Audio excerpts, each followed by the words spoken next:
Hey dolls, welcome back to my YouTube channel. Today I am coming to you with another Aunt Jackie's grapeseed style and shine recipe review. This is going to be my Bantu knot tutorial and I'm super excited to show you guys my results.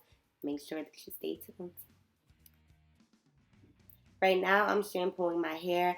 As I mentioned in my last video talking about Aunt Jackie's grapeseed style and shine recipe collection, I absolutely adore this shampoo because it makes your hair super clean without taking all of its natural oil, so your hair doesn't feel dry and dull by the time you're done shampooing your hair. Now that I'm done rinsing it out, I'm about to go in and use their thirst quenching recovery conditioner. I personally like this conditioner because it's super thick and it makes my hair feel really soft. I left this in my hair for 2 hours.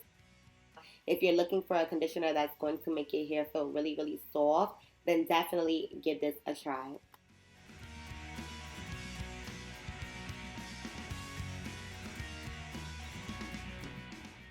going to do the same thing all over my head, and after I'm done conditioning one section, I'm going to twist it up.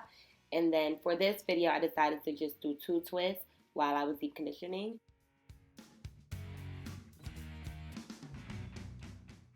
As y'all can see, I am very heavy-handed when it comes to applying products. So my bottle is almost done, but that just also goes to show you how bomb this thirst quenching recovery conditioner is.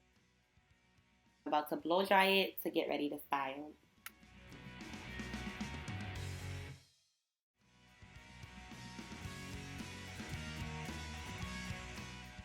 A lot of people ask me why I don't style my hair when it's wet, and I just feel like unless I'm doing a wash and go, I really don't have patience to sit there and allow my hair to dry for 2 days because my hair is so thick and it's wet and it's in like Bantu knots or braid out. So I personally, like if I'm not doing a wash and go, my hair is more than likely blow dried on cool air so that it is stretched out and my hairstyle can be ready way faster.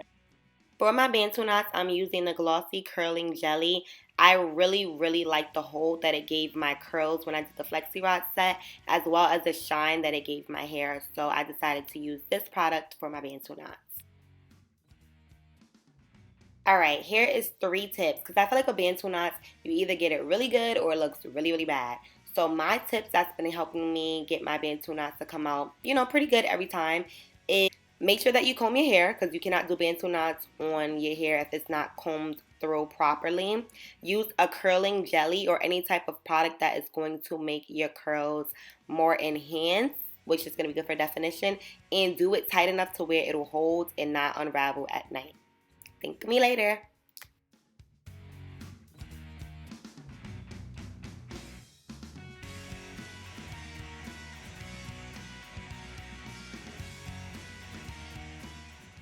So we are finished with our Bantu knots. We are going to put some type of scarf or satin bonnet on our head and go to sleep. And I'll show you guys my results in the morning.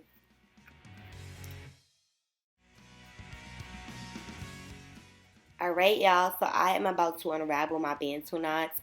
I don't know how other people unravel theirs, but I kind of just like pull mine down. Like, I don't really unravel it. I kind of like pull it, as you guys can see.